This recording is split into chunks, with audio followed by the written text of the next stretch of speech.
Q&A. Karena setiap pertanyaan selalu ada jawaban. Dipandu oleh Yohana Margareta.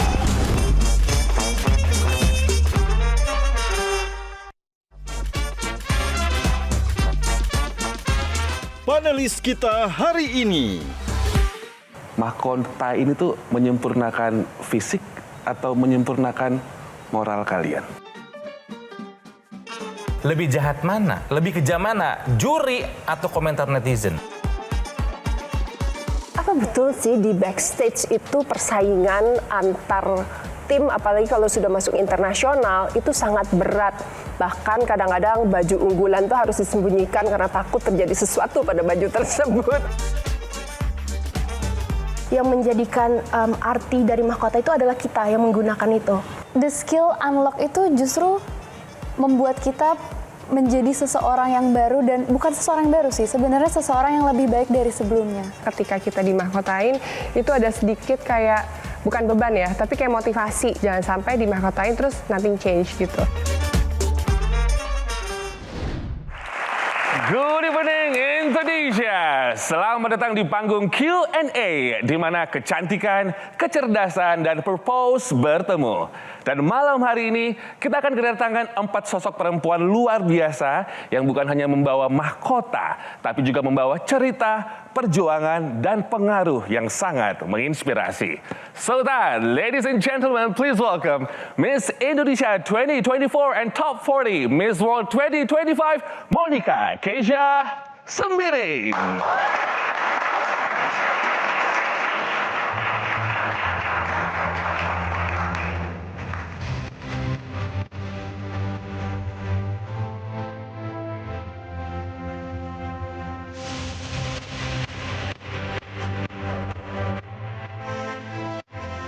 Selanjutnya, Putri Indonesia 2024 dan Miss Supernational 2024, Harashta Haifa Zahra.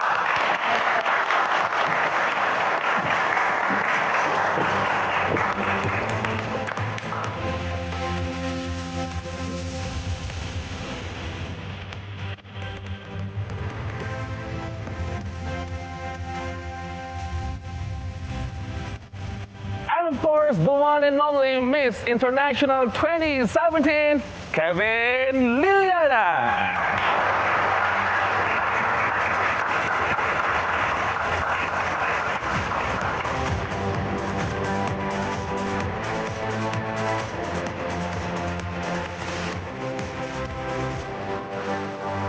And now, last but not least, Miss Q&A 2025, Yohana Margareta.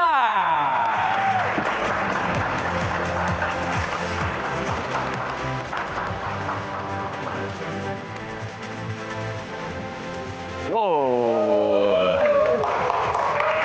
Gitu nggak sih? gitu banget. Tepuk tangan untuk Mr. Q&A Robby Purba. Thank you, Kak Yohana. Tepuk tangan untuk Queen kita pada malam hari ini, teman-teman. Dan tak lupa saya juga akan kenalkan teman-teman, ada panelis kita yang luar biasa. Ada Kang Ronald, tepuk tangan. Miss Understanding gitu. Ada terus misterius ya. Ada Kak Olga Lydia. Miss Communication. Ada Kak Robby Purba, dan ternyata tanpa disangka-sangka, bukan suatu kebetulan, Pak dosennya teman-teman mahasiswa yang ada di sini loh. Terima kasih ya kakak-kakak, dan tepuk tangan sekali lagi untuk Queen kita. Silahkan duduk teman-teman. Terima kasih untuk Monica, Harashta, dan juga Kevin. Thank you so much. Dan langsung saja, kita ini ingin mengobarkan semangat kecantikan dari dalam dan luar melalui kalian. Satu kata yang menggambarkan diri Kevin apa? Kalau boleh digambarkan. Satu kata yang menggambarkan sosok Kevin. Oke, Madis kali ya. Kalau Harashta? Kalau aku, maybe confident. Confident. Kalau Monica? Warna-warni. Warna-warni. Maknanya apa? Kenapa warna-warni? Karena menurut saya sih diri saya itu bukan cuma satu sosok aja. Saya itu punya banyak sekali warna, banyak sekali personality in a good way dan juga punya banyak karakteristik, menyesuaikan dengan tempatnya. Jadi warna-warni. Warna-warni. Kalau Harasta, Kalau aku tuh dimanapun aku berdiri, aku tuh selalu bisa percaya diri dan aku merasa aku bisa kayak dimana aku berpijak di situ kayak peribahasa, kayak dimana bumi dipijak itu langit dijunjung, kayak dimanapun aku berada, aku tuh selalu bisa memancarkan kayak confidential aku dan bisa meraih semua orang kayak you need to be yourself and you need to be confident also gitu. Aku tuh senang banget kayak mengencourage teman-temanku juga untuk kayak ya udah nggak apa-apa, percaya diri aja, nggak ada orang yang tahu. Misal kita lagi di atas panggung terus kayak aduh tadi salah, nggak apa-apa, yang tahu cuman pelatih sama kamu doang. Jadi kayak percaya diri aja. kalau Kevin, Mades tuh buat aku karena aku pikir setelah beberapa tahun ke belakang gitu ya, sering dengar anestesi dari teman-teman, mereka tuh selalu merasa walaupun di nasional, di internasional, si aura teteh-teteh Sundanya tuh masih berasa katanya gitu ya. Jadi halus, lembut gitunya tuh masih berasa banget. Jadi mungkin itu ya yang bisa menggambarkan karakterku sampai saat ini. nah kalian kan ada di panggung dunia kecantikan yang banyak orang tuh menilai bahwa standar kecantikannya tuh nggak realistis begitu. Setuju nggak sih dengan hal itu? Setuju sih sebenarnya. Kenapa Kevin setuju? Soalnya aku pernah merasakan di panel juri juga 2 tahun di Putri Indonesia, di Miss Internasional. Memang untuk mikirin cantik itu kan nggak kayak nggak kayak kuis matematika ya, nggak bisa salah benar gitu loh. Jadi ketika ada satu wanita yang menonjol, bukan karena dia paling cantik, bukan karena dia paling pintar, tapi semua juri tuh tiba-tiba suka aja sama dia. Jadi beda gitu rasanya tuh ketika lihat in person. Semua juri, mau itu 7 orang, 9 orang, 11 orang, sampai ke 13 orang, kalau udah ngerasa dia pemenangnya, dia kayak paling cantik sendiri, walaupun kita nggak bisa pakai kata-kata ya gitu, alasan cantiknya tuh apa gitu. Jadi walaupun mungkin fisiknya secantik apapun, tapi kalau mungkin tidak ring the bell dari hati jurinya, Betul. itu juga nggak dapet ya. Mungkin sebenarnya karena sometimes tuh there is a vibes atau aura yang kayak bisa kita pancarkan ketika kayak, wih aura dia beda nih. Karena kemarin tuh aku juga jadi salah satu juri, walaupun nggak selama Kevin. Jadi juri di Miss Supranational, terus kayak I kinda see perempuan-perempuan yang vibes-nya tuh keluar gitu, auranya tuh keluar, dan semua orang tuh kayak, itu kan maksudnya ada 80 lebih negara, which is we don't know exactly mereka kayak gimana sehari-hari dan lain sebagainya. Tapi ketika di atas panggung, orang-orang tertentu tuh terlihat gitu auranya yang memancar, bukan karena penampilannya, karena semuanya cantik, which is setiap negara pasti memberikan perwakilan yang terbaiknya gitu. Jadi bukan hanya karena look-nya, tapi mungkin aura dari dalam mereka yang membuat para dewan juri kayak, oh maybe she's the one. Kalau Monica sendiri dengan menyambung apa yang disampaikan Kevin dan juga Harasta tadi, dengan standar yang ditentukan oleh dunia dan sekelompok orang itu, merasa sudah mewakili perempuan secara keseluruhan nggak sih? Kalau untuk standar kecantikan ya, itu bisa dibilang standar kecantikan beauty pageant itu nyaris menuju sempurna ya. Dan kita manusia nggak ada yang sempurna. Dan aku juga sering struggle sih untuk mempunyai mindset that it's okay kalau aku tidak bisa sempurna secara standar kecantikan. Cuman ya balik lagi seperti yang udah disebutin tadi ya, emang kalau kecantikan itu dari dalam itu ntar ada vibes-nya, ada auranya. Kak Yohana, sebelumnya saya pengen apresiasi dulu acaramu dan tim Q&A ini. Kalau misalkan hari ini proses syuting ini dikabarkan kepada pageant lovers, misalkan H-2, kebayang di depan studio udah ribuan atau mungkin ratusan orang. So, aku pengen apresiasi acara ini karena menggabungkan beberapa acara atau mungkin pageant besar di Indonesia, dan ini kayaknya jarang-jarang ya bertemu langsung ya? Ya nggak sih? Jarang, benar. Ya, I think so ya. Dan ini kayaknya adalah pageant. sebuah momen yang sangat langka. Thank you Kak Robi, Iya, tepuk tangan buat luar Kak biasa. Robi. Keren.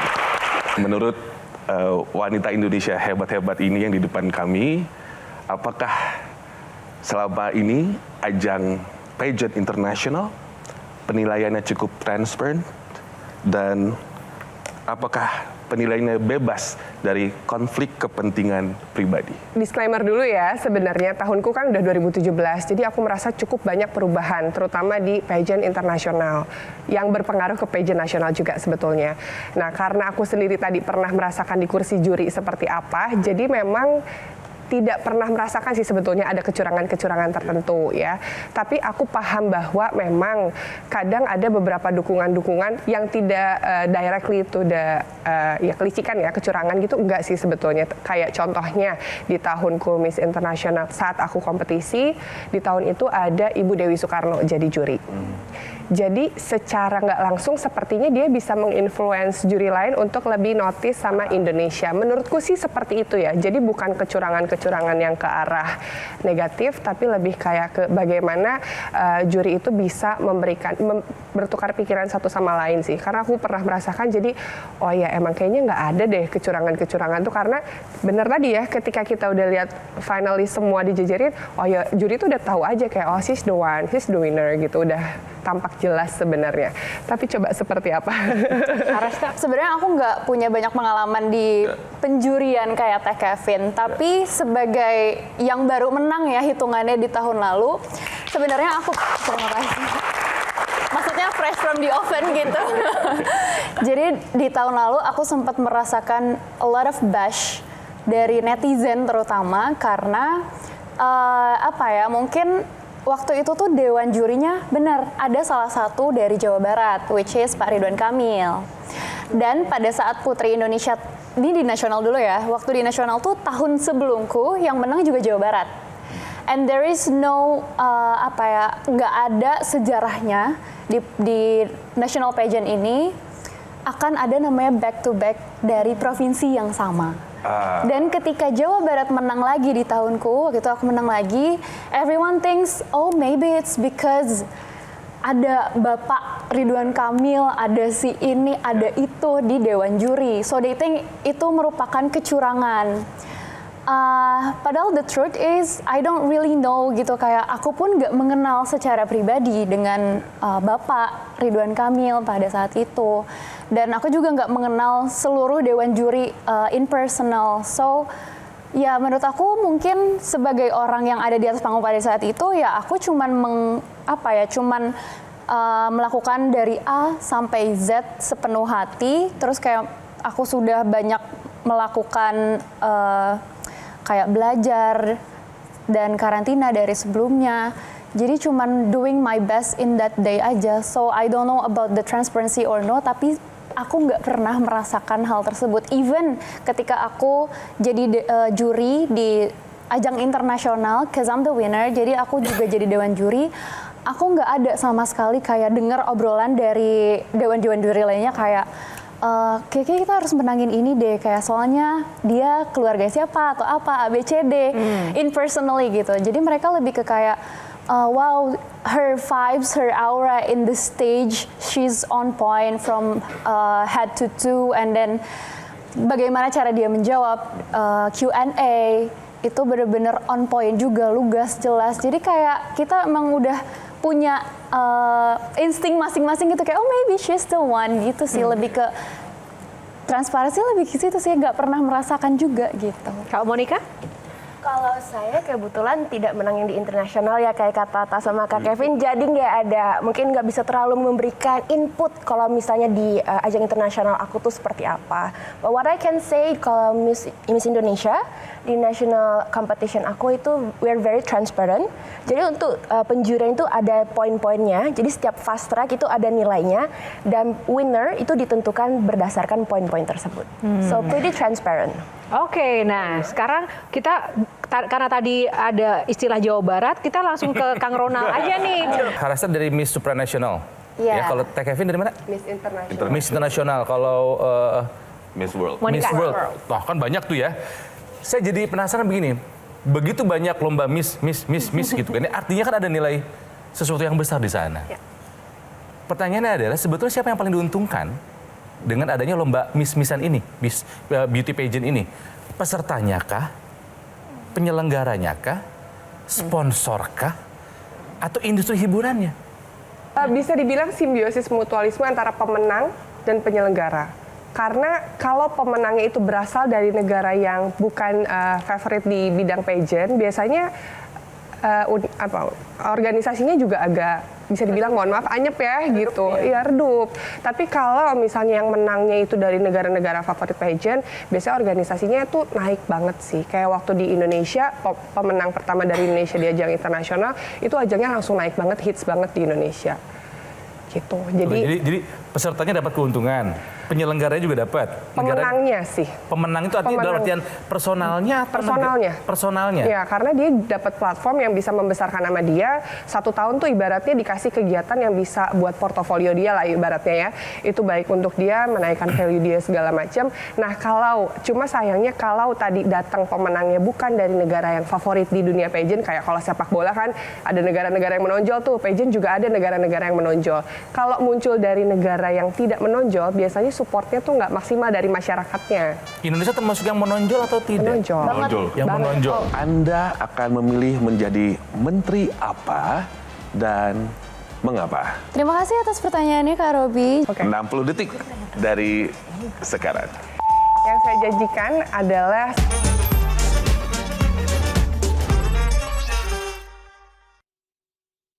Didukung oleh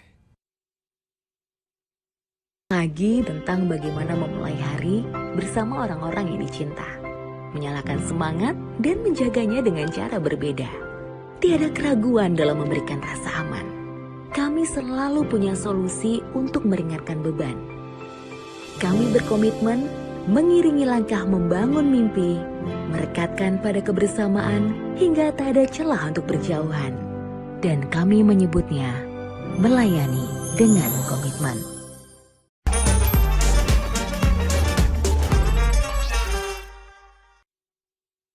didukung oleh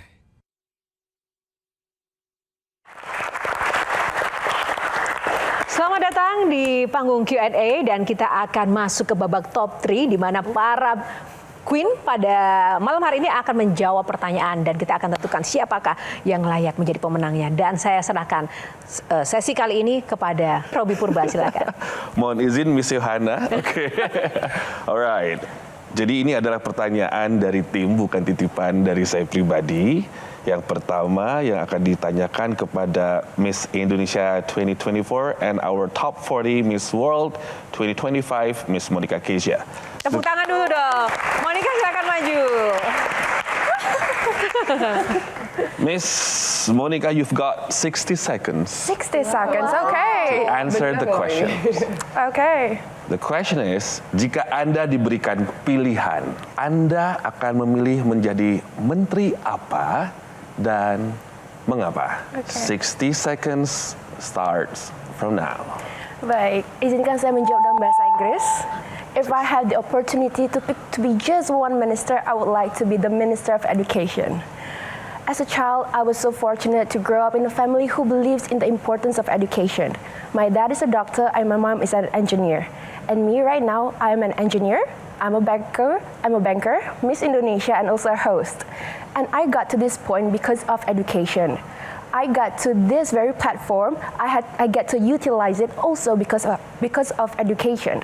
But I know that not everyone is as fortunate as I am. A lot of kids out there, they don't get to have the chance of proper education and it really breaks my heart. So I believe when I become the Minister of Education, I can empower, challenge, and also inspire them to learn and to get the better education that they deserve. Thank you. Silakan duduk kembali. Please have a seat. Wow, 60 detik baru berakhir ya. Oh anyway, kita punya 2 juri di sini, juri internasional ya. Kak Yohana sudah hadir di sini akan menilai jawaban dari our top 3. And next, I'd like to welcome Putri Indonesia 2024 and our Miss Supranational 2024, Harashta Haifa Zahara, please. Go.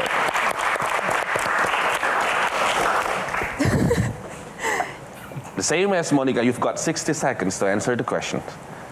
Jika Anda menjadi Presiden Republik Indonesia, apa yang akan Anda ubah? 60 seconds from now. Terima kasih atas pertanyaannya Kak Robi. Jika saya menjadi Presiden Republik Indonesia, saya tidak akan mengubah apapun, tapi saya akan menambahkan. Karena saya berasal dari teknik lingkungan, saya membawa advokasi bernama Mother of Nature, dan advokasi ini berfokus terhadap pengelolaan makanan. Dan advokasi ini menyuarakan terkait pengelolaan makanan dan tidak pemborosan makanan, karena di tempat lain itu terdapat orang-orang yang masih membutuhkan makanan, tetapi di tempat lain juga banyak orang, misalnya di Jawa Barat sendiri masih banyak sekali teman-teman saya dan saya sendiri pun terkadang masih membuang-buang makanan. So saya akan menambahkan regulasi ini untuk tidak melakukan pemborosan makanan. Terima kasih. Thank you, Mr. Rashta.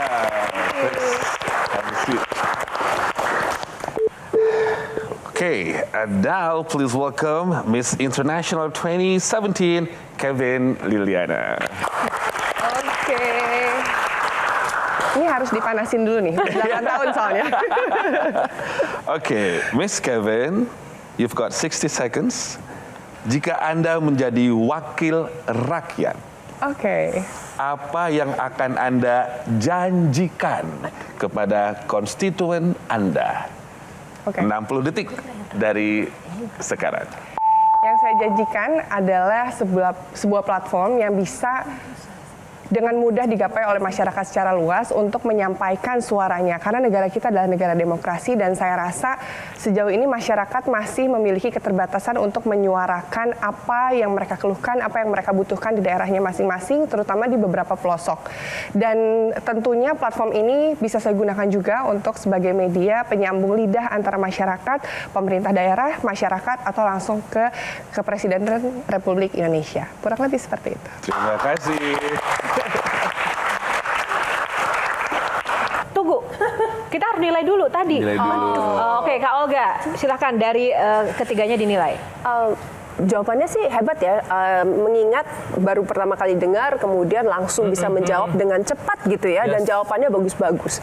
Cuma mungkin Keisha ya. Keisha. Oke. Vote for Keisha. Kalau Kang Ronald? Saya suka juga dengan jawaban dari Keisha soal pendidikan. Karena bagi saya bagi saya ada dua ya sebetulnya basic sebuah negara tuh pendidikan sama kesehatan. Karena mau ngapa-ngapain tuh orang harus sehat dulu, harus pintar dulu. Yeah. So basic kamu ke pendidikan, I salute you. Oke, Keisha lagi. Kalau Robi? Saya suka ketiga jawaban mereka masing-masing. Bagus. Tapi permasalahannya kalau saya jawab Keisha, kebetulan Keisha adalah student saya juga di public speaking kelas saya. Ya kayaknya. Cuman saya mendapatkan point of view baru dari dua yang lainnya. Dan saya bangga, pertama begini teman-teman yang saya banggakan, senior-senior tercinta. Pertanyaan ini sama sekali gak kita bocorin. Pada saat home break pun gak kita bocorin. Jadi teman-teman yang di rumah nonton, menyaksikan, pageant lovers, saya pribadi nggak ngasih tahu mereka pertanyaannya. So whether it is best or not the best, mereka menjawab dengan hati mereka, itu yang terpenting sih Kak. Oh. Jadi pemenangnya adalah Keisha. Sebagai Queen Q&A 2026. Aku juga penasaran nih, mungkin ke Harasa dulu. Apa sebenarnya momen yang paling berkesan selama perjalanan di Miss Supranasional? Sebenarnya semua berkesan sih. Terus kayak itu pertama kalinya aku menginjakan kaki di luar negeri. Jadi kayak menurut aku semua kejadian di sana tuh berkesan banget. Dan karena aku bertemu teman-teman yang maksudnya dari negara yang berbeda, budaya yang berbeda, kan mereka juga pasti menyebarluaskan budaya-budayanya mereka ya. Jadi itu sih sebenarnya one of the best experience yang bisa aku dapetin. Karena kapan lagi aku bisa ketemu perempuan-perempuan cantik, hebat gitu, berkarisma dari setiap negara di satu tempat yang sama dan kita bisa bertukar pikiran gitu. Tepuk tangan dong buat Harasa. Satu lagi. Kalau Monica, Kak Yohana, aku penasaran dari tadi pengen nanya banget. Apa betul sih di backstage itu persaingan antar tim, apalagi kalau sudah masuk internasional, itu sangat berat. Bahkan kadang-kadang baju unggulan tuh harus disembunyikan karena takut terjadi sesuatu pada baju tersebut. Sabotase gitu. Ya, betul. Apakah betul? Kevin? Di tahunku nggak ada. Putri Indonesia Nggak ada, ya? aman, Miss Internasional sebetulnya nggak terjadi sama aku. Jadi temanku dari negara Afrika, dia bajunya robek. Tapi dia konfirmasi harusnya itu kesalahan dia sendiri. Akhirnya aku pinjemin spare dressku. Tapi memang karena sebelum-sebelumnya udah ada ya gosip-gosip kayak gitu ya. Jadi organisasi selalu mengingatkan sebisa mungkin baju gaun kamu simpan di koper, nggak dibuka-buka, kuncinya kamu bawa di dompet gitu kurang lebih. Oh, oke, harus dijaga. Gimana di Iya Miss benar, kalau Supranational? gosip itu emang ada sih. Jadi ya karena kita satu organisasi sama Teh Kevin, waktu mau malam final tuh pasti diingetin. Kunci rapat-rapat kopernya, jangan sampai ada orang yang lihat dan jangan sampai ada orang yang ambil. Sebegitunya ya? Sebegitunya. Cuman di aku sendiri tuh nggak pernah gitu merasakan ada yang namanya sabotase lah, atau yang nyuri gaun, gunting gaun, atau apapun, nggak pernah. Saat tampil di Miss World 2025, ada pengalaman-pengalaman seperti itu nggak yang dilihat? Walaupun mungkin tidak mengalami, tapi apa yang tidak terlupakan dari ajang itu? Kalau sabotase tadi itu nggak ada sih di Miss World, tapi yang paling tidak terlupakan, rasanya tuh Miss World ajangnya itu sangat keren karena menurut aku sendiri itu kebanyakan anak-anak IPA ya kalau bisa dibilang. Jadi background di sana itu backgroundnya di sana itu sangat luas.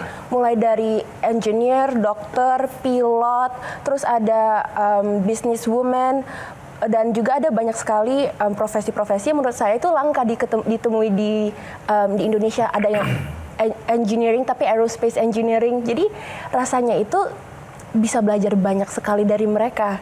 Dan ketika udah selesai ajangnya itu kami juga masih ada sering ketemuan. Dan ini aja baru kemarin saya baru balik dari Namibia karena di situ ada perkumpulan National Ambassador untuk summit. Nah di situ kita itu benar-benar menjadi perwakilan Indonesia, membahas tentang isu-isu dari tiap negara dan kita mencari apa sih bisa kita lakukan untuk nge-solve isu-isu tersebut.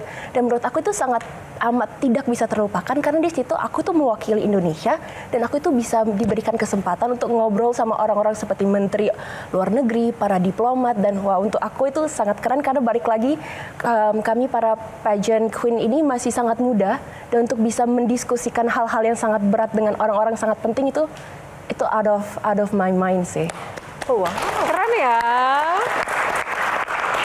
Nah, terkait dengan pengalaman masih seputar pengalaman internasional sebagai senior yang ada di sini, Kevin lagi-lagi. Miss Internasional dikenal sebagai salah satu kontes dengan kultur dan nilai yang sangat kuat.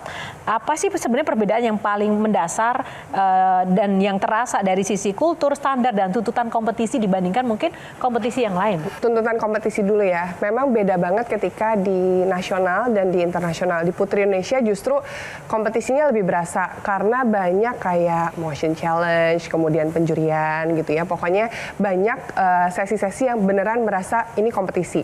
Tapi kalau di Miss Internasional karena tadi mereka menekankan budaya, kita tuh dari setiap negara tuh sampai dikasih kartu nama dan pin bahwa kita adalah perwakilan Japan Culture Brand Ambassador. Jadi ketika pulang ke negara masing-masing tuh kadang masih ada relasi sama KB ke embassy-nya Jepang lah di sini.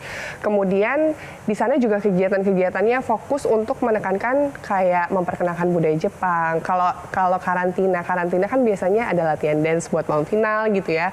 Ada latihan-latihan untuk preliminary. Kalau di Miss International tuh nggak ada. Pure kita beneran diajak jalan-jalan.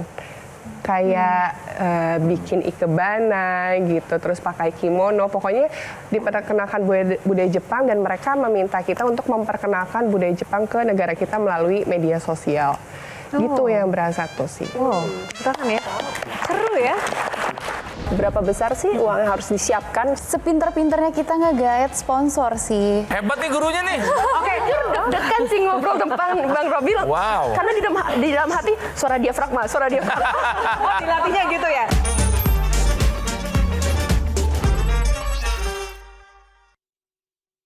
Didukung oleh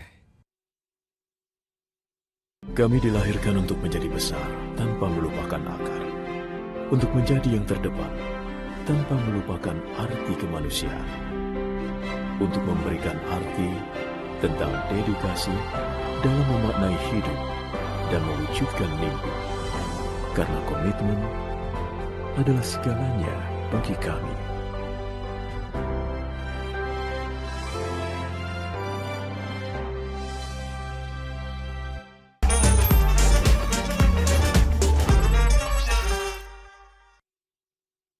Didukung oleh Baik, Baik, terima kasih. Masih di ajang Miss Q&A 2025. Silakan Kang Ronald. Kayaknya Kak Olga dulu deh. Sok Kak Olga dulu deh. Sok kamu pasti lebih banyak pengen nanya. Iya, pengen nanya. Ini pada saat kalian memutuskan masuk dalam ajang yang besar, katakan Nasional Putri Indonesia gitu ya. Apa sih modal yang paling besar kalian keluarkan itu? Apakah sekolahnya? Karena saya tahu ada salah satu putri Indonesia yang bikin sekolah khusus untuk persiapan menjadi putri Indonesia.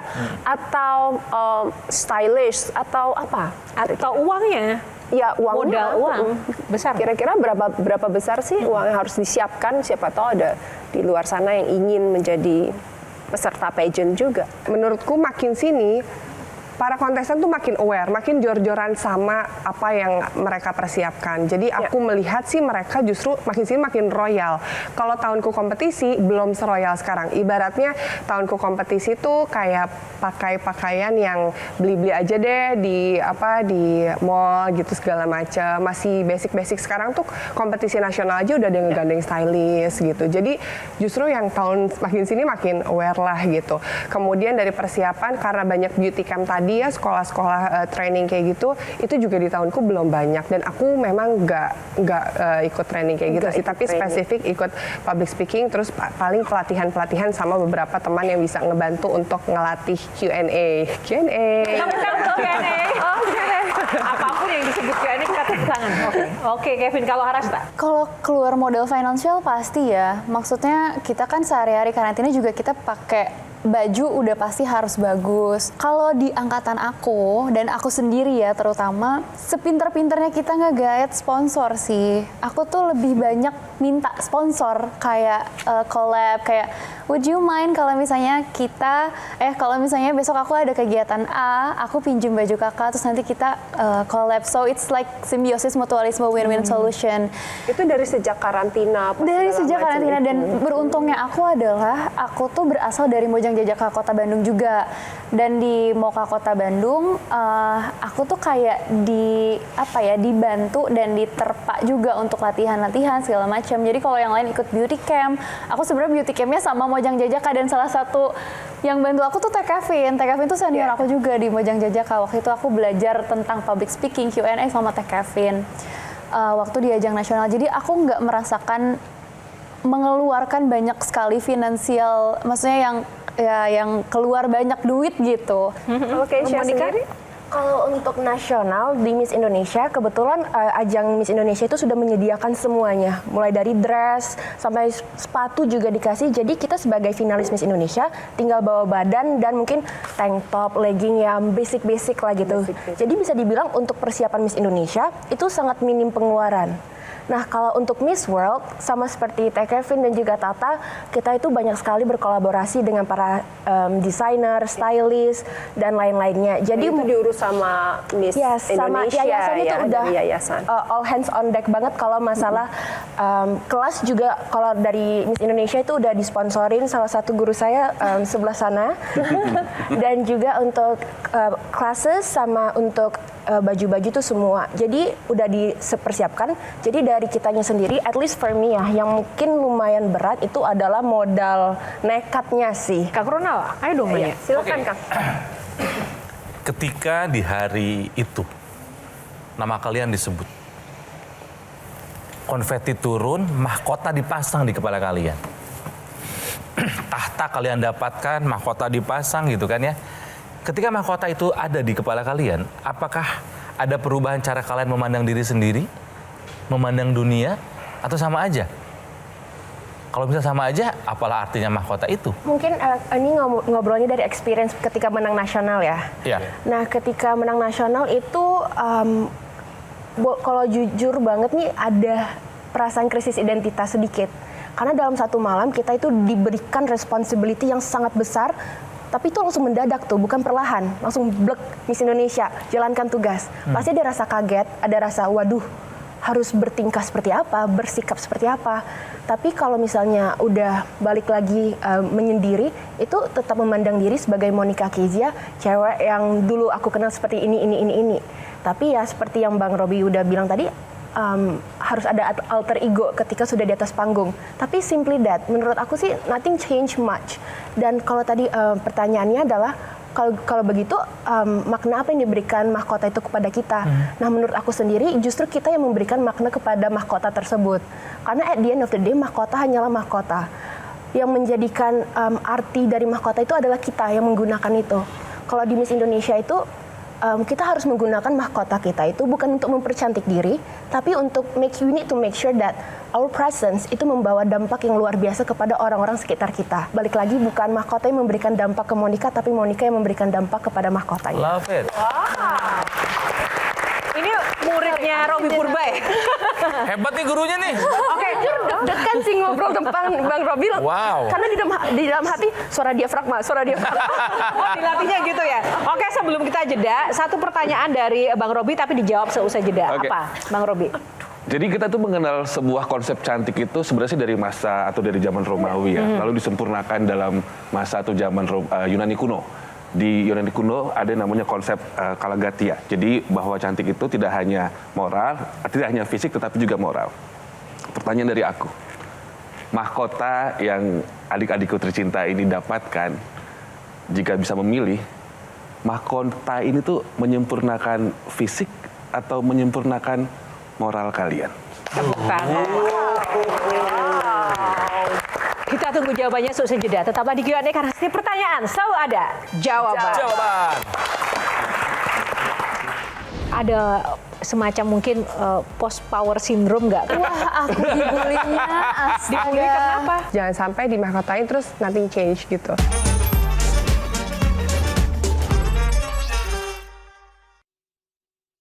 Didukung oleh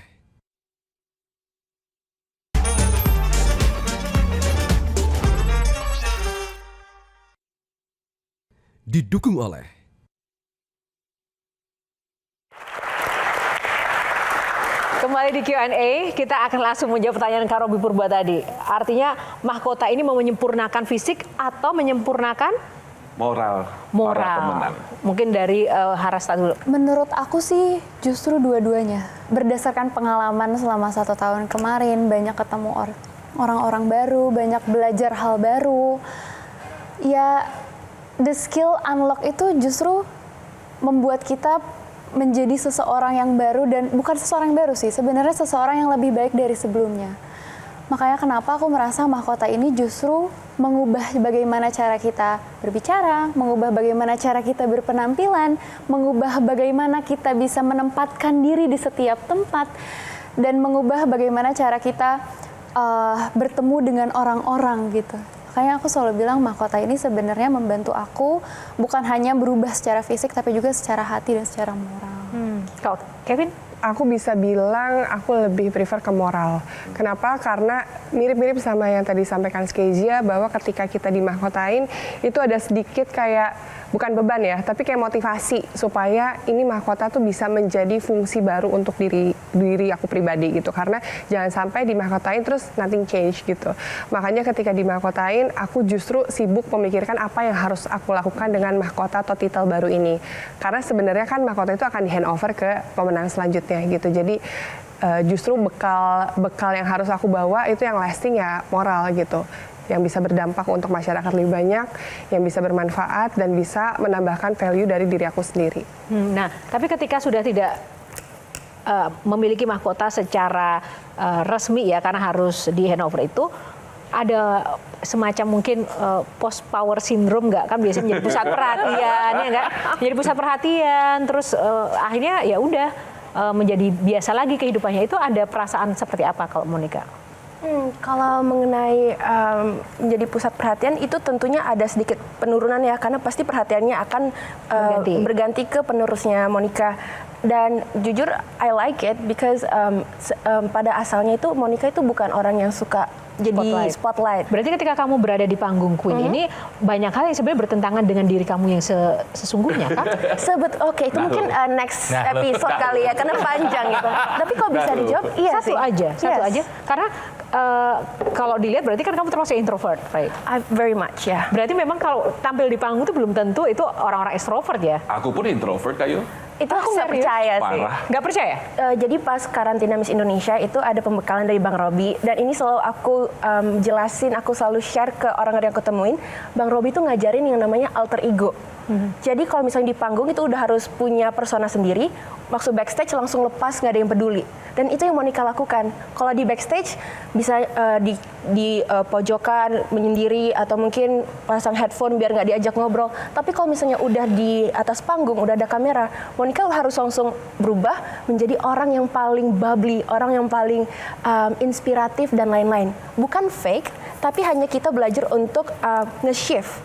Personality sebetulnya udah kita punyain. Habis itu kita enhance dan kemudian kita belajar nih alter ego yang mana harus ditempatkan di tempat yang mana. Lebih jahat mana? Lebih kejam mana? Juri atau komentar netizen? Komentar netizen. Komentar netizen. Kenapa Harasta? Kenapa? Kamu punya pengalaman apa? Wah, aku dibulinya. Dibully kenapa? Waktu malam final itu salah satunya karena aku dianggap gak layak karena Oh ya? Iya, waktu itu Jabar back to back terus dating itu ada yang lebih layak dari aku. Terus waktu itu karena aku memang pada saat karantina itu kan karantina Putri Indonesia itu parah, maksudnya kompetisinya banyak banget kan. Ada salah satu kompetisi namanya Motion Challenge, jadi itu kayak kita mengeluarkan pendapat. Dan pada saat itu aku bukan gagal tapi jawabanku tuh muter-muter. Dan pada saat itu tuh orang-orang kayak kecewa gitu sama aku dan kayak enggak, dia nggak mungkin menang. Tapi at the end ternyata malam final aku menang. Terus udah gitu ada Bapak RK kan, jadi kayak orang-orang tuh mikir ya mungkin dia curang segala macam, iya ada campur tangannya, mungkin dia bayar apa segala macam. Dan itu pun terjadi pada saat di supranasional, di internasional, di ajang yang di Polandia itu terjadi lagi. Aku dapat bash dari negara lain bahkan bukan dari negara sendiri. Ya kalau di negara lain mah nggak apa-apa, dari negara kita ada nggak waktu itu? Ada banget, Ya Allah. ada banget. Terus gimana situasi mental dan psikologi kamu? Bagaimana kamu mengatasi itu? Waktu itu kan harusnya aku menjadi seseorang yang paling senang dan berbahagia ya di malam itu. Aku bahagia, cuman ketika aku buka handphone tuh aku bener-bener drop banget sih, bener-bener di dalam satu malam itu aku nangis. Aduh, kok aku jadi melo lagi. Waktu itu aku nangis, Amin manusiawi ya. Ketika kita, maksudnya nggak pernah dapat perhatian sebanyak itu dan ketika kita dapat perhatian tuh orang-orang malah mencela gitu, bukannya mendukung ataupun mensupport. Jadi waktu itu aku nangis, terus untungnya aku ada mamah dan ada teman-teman dari Putri Indonesia juga timnya yang kayak bilang nggak apa-apa, itu memang kadang terjadi di setiap tahun. Maksudnya mereka nggak tahu apa yang terjadi di belakang layar. Udah kamu nggak usah buka HP. Mereka cuma lihat apa yang ingin mereka lihat atau apa yang kita tonjolkan di sosial media dan lain sebagainya. Jadi kayak kamu fokus aja untuk belajar lagi. Karena kan abis dari situ mau ke ajang internasional kan.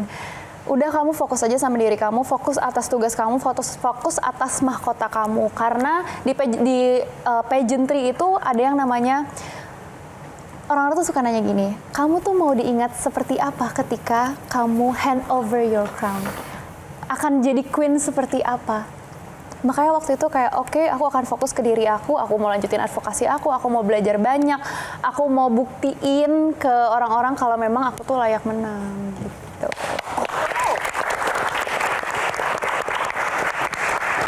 Oke, karena waktu kita terbatas, luar biasa pengalamannya untuk Harasta. Tapi satu lagi, ada yang mengalami kurang lebih seperti Harasta mendapat tekanan publik sendiri dan itu berpengaruh. Apalagi sekarang dunia media sosial, dunia internet luar biasa banget. Itu menguntungkan atau membuntungkan kalau mungkin bagi Kevin atau mungkin Monica. Monica dulu. Kalau Monica sendiri ada sih ngenerima hate. Mulai dari fisik, itu banyak banget. Fisik maksudnya? Yes, dari fisiknya aku. Netizen itu ngerasa kurang nih untuk sebagai pemenang, kurang nih untuk mewakilkan Indonesia, dan banyak juga hate komen lain ketika lagi bertanding di Miss World. Nah tapi at the end of the day, Monica nggak bisa ngontrol apa yang mereka omongin. Semua orang punya freedom of speech dan mereka terserah mau ngetik apa di kolom komentar, itu ya udah. Tapi apa yang bisa Monica lakukan adalah belajar bereaksi dengan lebih baik. Monica punya pilihan untuk tidak membaca, Monica punya pilihan untuk mengabaikan, and that's what I did. Karena Monica itu sempat di titik yang sangat rendah, karena mau tiap hari pun Monica bilang, it don't bother me, tapi ketika diterima setiap hari hate comment tersebut, lama-kelamaan itu kena ke psikologinya Monica ya. Dan keluarga juga sudah sampai bilang, udah Monica, you need to see a therapist gitu, you're not doing fine gitu kan. But ya, at the end of the day, belajar sendiri, untuk diri sendiri, bereaksi dengan baik kepada komen-komen netizen yang sangat tajam tersebut, dan akhirnya ketika sudah membuktikan kepada mereka di Miss World kalau Monica itu bisa, akhirnya mereka berubah dari haters ke lovers gitu, which is ya udahlah. Cool. Kalau Kevin mungkin pesan bagi teman-teman yang di dunia pageant atau teman-teman muda di luar sana, bagaimana sih harus menyikapi dunia digital agar kemudian tidak berpengaruh pada mental dan tujuan murni kita sebagai seorang pribadi yang sebenarnya ingin menginspirasi? Oke, sebetulnya kita nggak pernah bisa ngontrol apa yang orang lain pikirkan dan apa yang orang lain sampaikan sama kita, tapi gimana kita interact towards them gitu. Jadi usahakan kalau memang sudah terasa overwhelmed, baiknya take a break, lakukan sesuatu yang bisa menenangkan diri gitu, karena sebetulnya kita bisa memilah apa yang harus dilihat oleh para netizen itu kan. Mereka cuma melihat dari sosial media.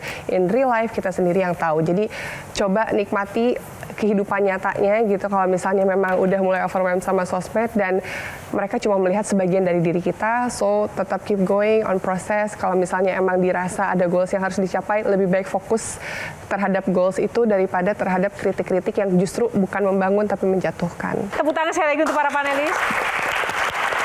Sayang sekali waktu kita terbatas, tapi semoga malam ini menjadi sebuah inspirasi yang luar biasa melalui 3 bintang tamu kita. Tepuk tangan untuk Kevin, Arasta, dan juga Keisa. Dan untuk teman-teman mahasiswa, terima kasih gengsi kita malam ini. Dan tentu saja pemirsa, demikianlah episode kali ini Q&A. Semoga mendapat memberikan inspirasi dan juga menambah pengetahuan Anda. Dan bagi Anda yang saat dimanapun berada, terus saksikan Q&A setiap hari minggunya. Dan terima kasih atas kebersamaan selama ini. Saya Yohana Margarita undur diri mewakili tim yang bertugas. Sampai jumpa di Q&A selanjutnya, karena setiap pertanyaan selalu ada jawaban. Terima kasih.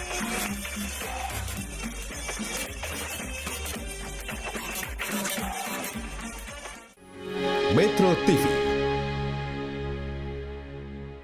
Jelajahi cara baru mendapatkan informasi. Download Metro TV Extend sekarang.